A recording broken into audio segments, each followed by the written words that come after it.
Okay, 14i variable force, example 35, talks about a particle of mass 3 units, moves in a straight line, and at time t, the position relative to the fixed origin is x and its velocity is v.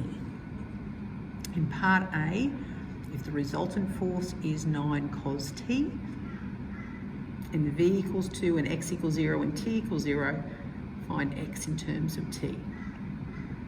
B talks about the resultant force being 3 plus 6x, and v equals 2 when x equals 0, and finding v when x equals 2. Now notice the difference between these two questions is the first one talks about the force in terms of t, and the second one talks about the force in terms of x. Let's start with the first one. Force is equal to 9 cos t.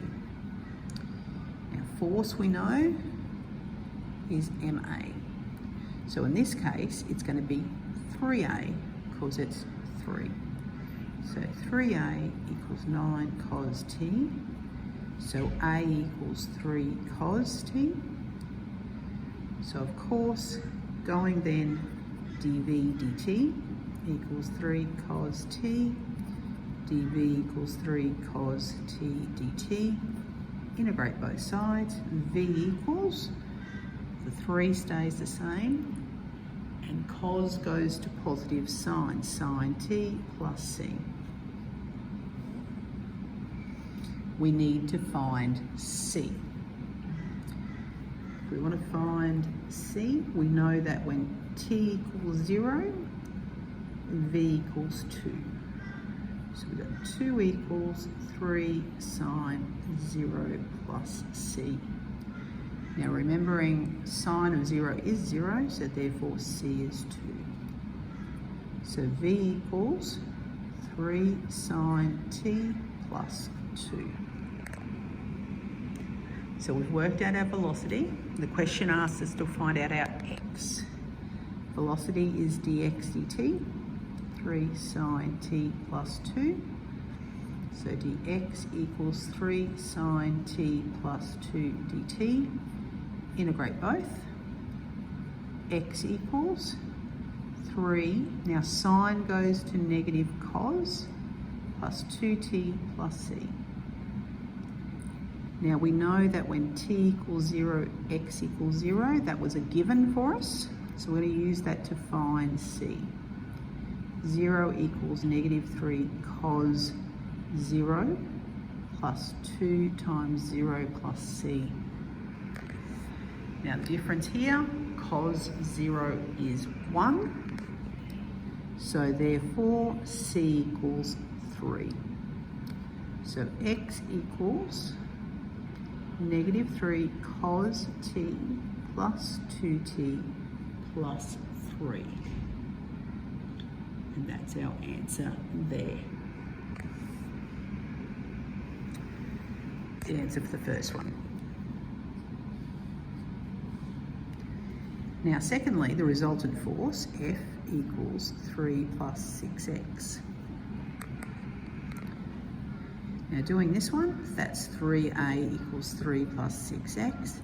A equals 1 plus 2x. Now this time we're not talking in terms of t, we are in x, so we're going to use for acceleration v dv dx. So v dv equals 1 plus 2x dx. Integrate both sides. That's a half v squared equals x plus, well that'll be 2x squared on 2 plus c.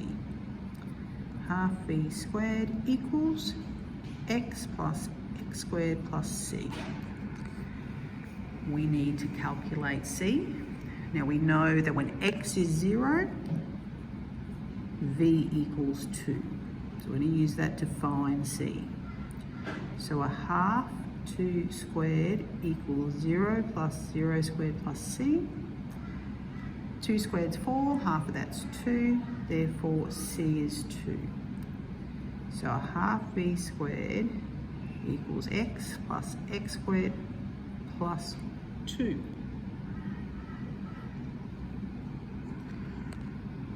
We were asked in this one to find v when x equals 2. So I'm just going to carry it over.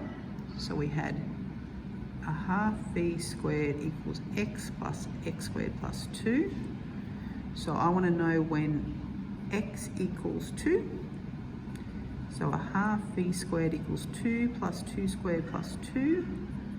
A half v squared equals 4 and 4 is 8.